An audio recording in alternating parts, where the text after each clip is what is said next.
Tragedi Satu Pahing. Cerita ini saya ambil dari buku Sejarah Banyumas yang ditulis oleh Bambang S. Purwoko yang berjumlah 108 halaman. Mari kita simak kisahnya. Kisah ini bermula saat tragedi yang sangat memilukan dialami oleh Adipati Wargohutomo I sepulangnya dari Kesultanan Pajang. Saat itu Adipati Wargohutomo mendapatkan titah dari raja untuk mempersembahkan salah seorang putrinya untuk dijadikan garwa ampean oleh Sultan Pajang. Adipati, aku titahkan kepadamu agar kau menyerahkan salah seorang dari putrimu untuk aku jadikan sebagai istriku. Sendika dawuh Sultan, saya persembahkan anak saya, Roro Soekartija, untuk dijadikan istri Paduka Sultan. Mendengar kabar bahwa Adipati Wirasabah mempersembahkan putrinya untuk dijodohkan dengan Sultan, Raden Bogo Joko Swaryo pun tidak bisa menerimanya. Beliau sangat marah. Beliau pun segera berangkat ke Pajang untuk menghadap Sultan Pajang. Ampun Sultan, ada yang saya hendak sampaikan kepada Sultan. Apakah gerangan yang ingin Raden sampaikan kepadaku? Ampun Paduka, sebenarnya Roro Soekartija telah menikah dengan anak hamba Kiai Ageng Banjureka. Mereka kami jodohkan sejak Roro Soekartija masih ada dalam kandungan. Sultan yang mendengar cerita Raden Bogo Joko Swaryo pun sangat marah. Tanpa menyelidiki kebenarannya, Sultan langsung menitahkan kepada Tumenggung untuk membunuh sang adipati. Dasar Wargohutomo pembohong! Aku tidak bisa menerima kebohongannya. Tumenggung, kejar Adipati Wargohutomo, dan jika telah kau temukan, segera bunuh dia. Mendengar perintah Sultan, Sang Tumenggung pun segera menyusul sang adipati yang sudah dalam perjalanan pulang untuk melaksanakan perintah Sultan.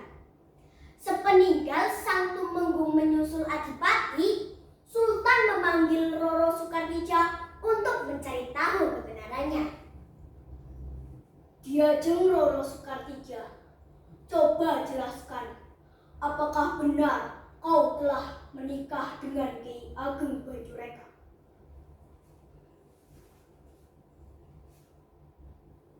Ampun Paduka, hamba memang telah dijodohkan dengan Kiai Ageng Banjureka sejak hamba masih ada dalam kandungan. Namun setelah dewasa, hamba tidak menyukainya, sehingga pernikahan pun tidak pernah terjadi.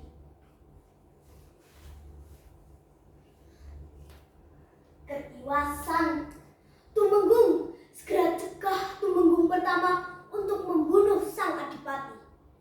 Dengan segera Tumenggung kedua menyusul Tumenggung pertama, hingga menginjak pada hari ketujuh, tepatnya hari Sabtu Pahing, sang adipati sampai di desa distrik Ambal, Kabupaten Kebumen.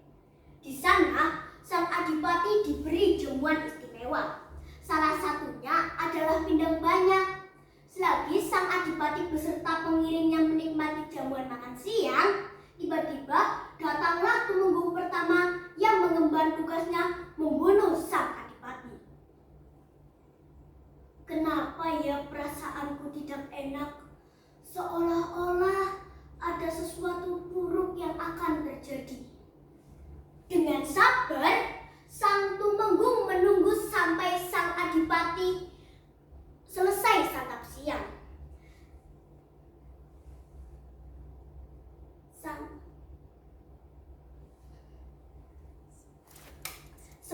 Saat itu dari kejauhan tampak olehnya teman Tumenggung, yaitu Tumenggung kedua utusan Sultan Pajang.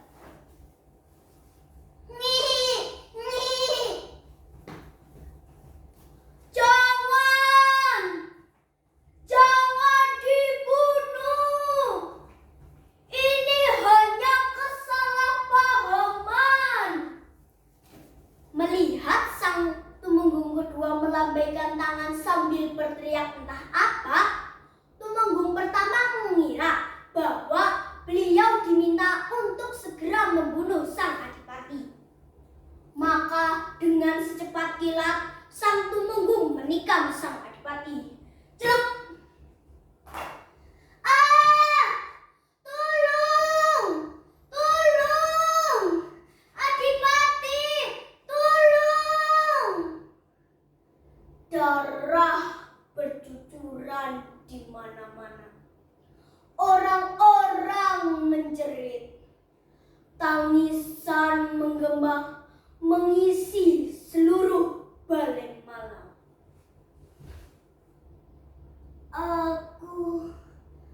Aku tidak tahu apa dosa aku kepada Kanjeng Sultan, sehingga aku diberi hukuman seperti ini. Anak cucuku, jangan sampai ada yang mengalami naas sepertiku. Maka ingatlah pesanku ini. Jangan sampai ada anak cucuku yang berpergian di hari Sabtu Pahing, apalagi naik kuda dawuh. Dan hindari jangan makan pindang banyak, dan jangan membangun rumah Balai Malang. Nah, teman-teman, itulah yang menjadi awal mengapa warga Banyumas meyakini bahwa kita tidak boleh pergi jauh di hari Sabtu Pahing. Dari cerita tersebut, kita dapat mengambil hikmah bahwa dalam bertindak kita tidak boleh gegabah. Jangan mendengarkan cerita dari satu pihak, kita harus mencari tahu kebenarannya. Wassalamualaikum warahmatullahi